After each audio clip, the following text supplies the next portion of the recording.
Hello everyone, आप सभी का बहुत बहुत स्वागत है आपके अपने channel global study with RK में। यहाँ आप इस चैनल से जुड़कर अपनी तैयारी को और बेहतर बना सकते हैं।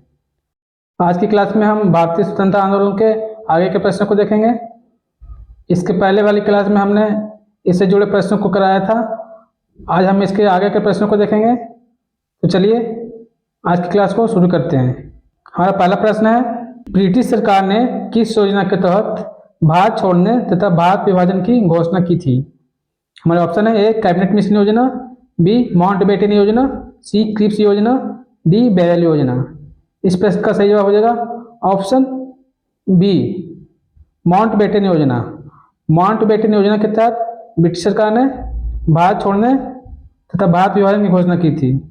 माउंटबेटन योजना भारत में 1947 में आई थी। मई 1947 में भारत आई थी। ठीक है, इसी के तहत भारत विभाजन और भारत छोड़ने का अंग्रेजों ने घोषणा की थी। अगले प्रश्न को देखते हैं।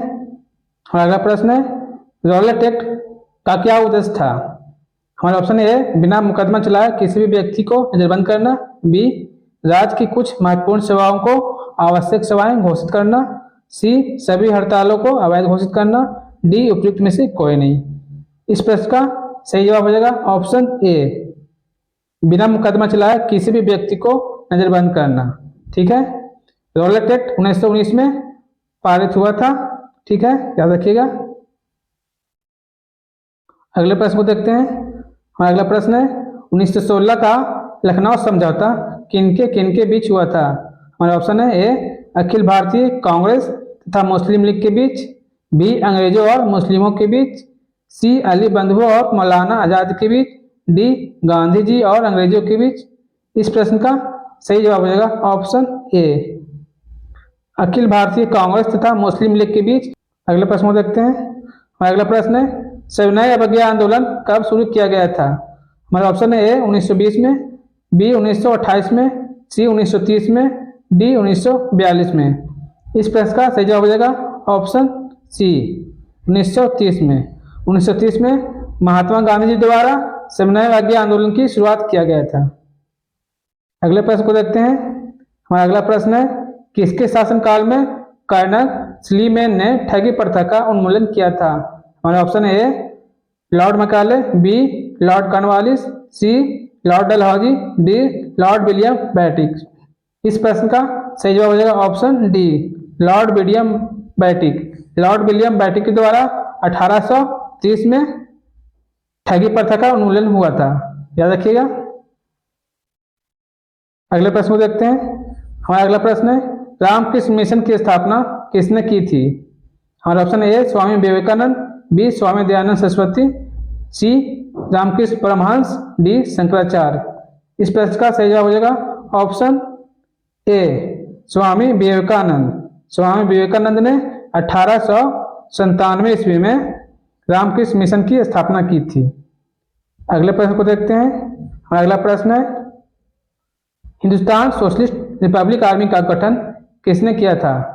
हमारा ऑप्शन है ए चंद्रशेखर आजाद, बी सुभाष चंद्र बोस, सी वीर सावरकर, डी राम मनोहर लोहिया।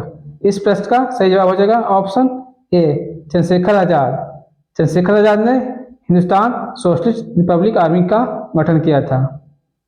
अगले प्रश्न को देखते हैं। हमारा अगला प्रश्न है, सरदार वल्लभ भाई पटेल के नेतृत्व में बारदोली आंदोलन कब हुआ था? हमारा ऑप्शन है ए 1918 में, बी 1928 में, सी 1930 में, डी 1942 में। इस प्रश्न का सही जवाब हो जाएगा ऑप्शन बी 1928 में। 1928 में सरदार वल्लभ भाई पटेल ने बारदोली आंदोलन का नेतृत्व किया था। अगले प्रश्न को देखते हैं। हमारा अगला प्रश्न है, लाला हरदयाल ने गदर पार्टी की स्थापना किस देश में की थी?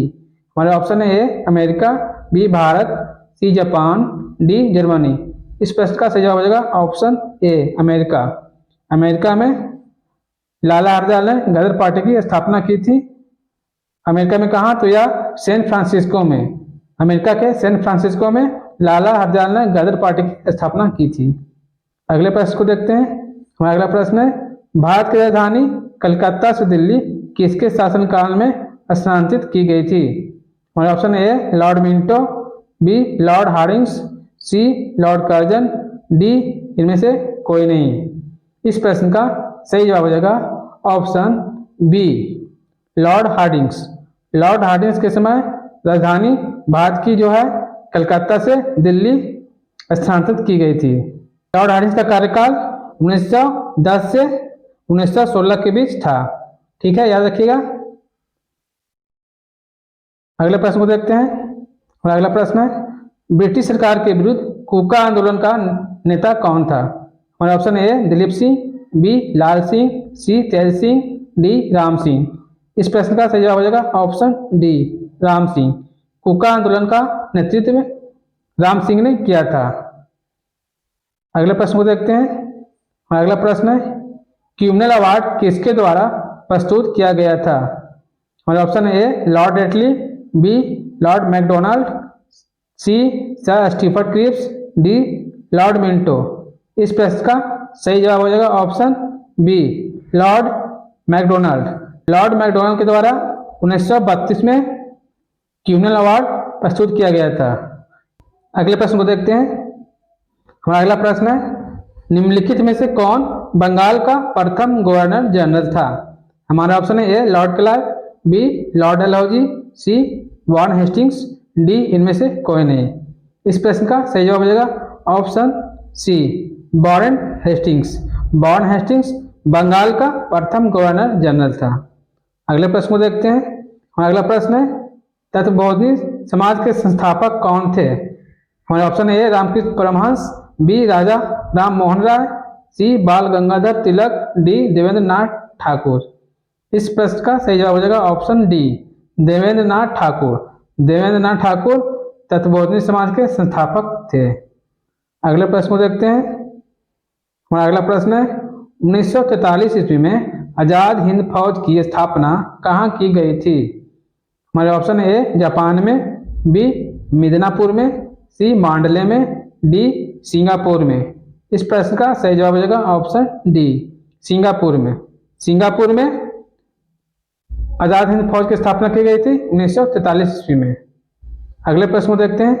हमारा अगला प्रश्न है कांग्रेस पार्टी के खिलाफत करके स्वराज पार्टी की स्थापना किसने की थी?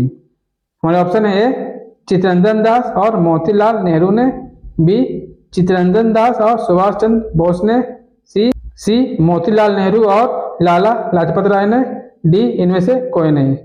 इस प्रश्न का सही जवाब हो जाएगा ऑप्शन ए चित्तरंजन दास और मोतीलाल नेहरू ने 1923 में स्वराज पार्टी की स्थापना की थी। अगले प्रश्न को देखते हैं। हमारा अगला प्रश्न है भारतीय इतिहास में 5 मार्च 1931 एक महत्वपूर्ण तिथि क्यों मानी जाती है? क्योंकि ए प्रथम गोलमेज सम्मेलन लंदन में शुरू हुई थी, बी महात्मा गांधी ने प्रसिद्ध दांडी मार्च शुरू किया था, सी गांधी इरविन समझौता संपन्न हुआ था, डी इनमें से कोई नहीं। इस प्रश्न का सही जवाब हो जाएगा ऑप्शन सी गांधी इरविन समझौता संपन्न हुआ था। कब हुआ था? तो 5 मार्च 1931 को गांधी इरविन समझौता संपन्न हुआ था। अगले प्रश्न को देखते हैं। अगला प्रश्न है चापलूसों का सम्मेलन कहकर कांग्रेस की आलोचना किसने की थी? हमारे ऑप्शन है ए बिपिन चंद्र पाल ने, बी विंस्टन चर्चिल ने, सी गोपाल कृष्ण गोखले ने, डी बाल गंगाधर तिलक ने। इस प्रश्न का सही जवाब हो जाएगा ऑप्शन डी बाल गंगाधर तिलक ने। बाल गंगाधर तिलक ने कांग्रेस को चापलूसों का सम्मेलन कहा था। अगले प्रश्न को देखते हैं। अगला प्रश्न है किसने कहा था कि मैं अंग्रेजों के प्रति राजभक्त हूँ क्योंकि मैं स्वशासन को प्यार करता हूँ? हमारा ऑप्शन है ए गोपाल कृष्ण गोखले, बी बिपिन चंद्र पाल, सी सुरेंद्र नाथ बनर्जी, डी इनमें से कोई नहीं। इस प्रश्न का सही जवाब हो जाएगा ऑप्शन बी बिपिन चंद्र पाल। बिपिन चंद्र पाल ने कहा था मैं अंग्रेजों के प्रति राजभक्त हूँ क्योंकि मैं स्वशासन को प्यार करता हूँ। अगले प्रश्न को देखते हैं। हमारा अगला प्रश्न है मुजफ्फरपुर में किंग्स फोर्ट की हत्या का प्रयास किसके द्वारा किया गया था? हमारे ऑप्शन है ए खुदीराम बोस और नरेंद्र गोसाई द्वारा, बी खुदीराम बोस और बरिंदर सिंह द्वारा, सी खुदीराम बोस और प्रफुल्ल चौकी द्वारा, डी खुदीराम बोस और भूपेंद्र दत्त द्वारा। इस प्रश्न का सही जवाब हो जाएगा ऑप्शन सी खुदीराम बोस और प्रफुल्ल चौकी के द्वारा मुजफ्फरपुर में किंग्स फोर्ट की हत्या का प्रयास किया गया था। अगले प्रश्न को देखते हैं। और अगला प्रश्न है, महात्मा गांधी कितनी बार भारतीय राष्ट्रीय कांग्रेस के अध्यक्ष चुने गए थे? हमारा ऑप्शन है ए 1 बार, बी 3 बार, सी 2 बार, डी इनमें से कोई नहीं। इस प्रश्न का सही जवाब हो जाएगा ऑप्शन ए 1 बार। महात्मा गांधी 1 बार भारतीय राष्ट्रीय कांग्रेस के अध्यक्ष चुने गए थे। वह 1924 में बेलगांव अधिवेशन में कांग्रेस के अध्यक्ष बने थे। अगले प्रश्न को देखते हैं। अगला प्रश्न है, बंगाल में दोहरी शासन व्यवस्था को किसने समाप्त किया था? हमारे ऑप्शन है ए लॉर्ड क्लाइव ने, बी जॉन मैकफर्सन ने, सी वारन हेस्टिंग्स ने, डी लॉर्ड कॉर्नवालिस ने। इस प्रश्न का सही जवाब हो जाएगा ऑप्शन सी वारन हेस्टिंग्स ने। वारन हेस्टिंग्स ने 1772 में दोहरी शासन व्यवस्था को समाप्त किया था, जबकि दोहरी शासन व्यवस्था बंगाल में लॉर्ड क्लाइव के द्वारा लगाई गई थी। अगले प्रश्न को देखते हैं। अगला प्रश्न है, जालियांवाला बाग हत्याकांड के दोषी जनरल ओ डायर को निम्नलिखित में से किस क्रांतिकारी ने मार डाला था? हमारे ऑप्शन है ए भगत सिंह, बी मदन लाल ढींगरा, सी चंद्रशेखर आजाद, डी उधम सिंह। इस प्रश्न का सही जवाब हो जाएगा ऑप्शन डी उधम सिंह। अगले प्रश्न को देखते हैं। और अगला प्रश्न है, लंदन में इंडियन होम रूल सोसाइटी की स्थापना किसने की थी? हमारा ऑप्शन है ए सरदार अजीत सिंह, बी जवाहरलाल नेहरू, सी लाला हरदयाल, डी श्यामजी कृष्ण वर्मा ने। इस प्रश्न का सही जवाब हो जाएगा ऑप्शन डी श्यामजी कृष्ण वर्मा ने लंदन में इंडियन होम रूल सोसाइटी की स्थापना की थी। कब की थी? तो 1905 में। 1905 में श्यामजी कृष्ण वर्मा ने लंदन में इंडियन होम रूल सोसाइटी की स्थापना की थी। अगले प्रश्न को देखते हैं। अगला प्रश्न है, किस वायसराय के शासनकाल में दिल्ली दरबार में महारानी विक्टोरिया को कायसर हिंद की उपाधि से सम्मानित किया गया था? हमारा ऑप्शन है A Lord Curzon, B Lord Lytton, C Lord Ripon, D Lord Linlithgow. इसका सही जवाब हो जाएगा option B Lord Lytton. Lord Lytton के समय महारानी विक्टोरिया को कायसर हिंद की उपाधि दी गई थी दिल्ली दरबार में। इसी के साथ आज का सेशन समाप्त होता है। मिलते हैं अगले सेशन में। धन्यवाद।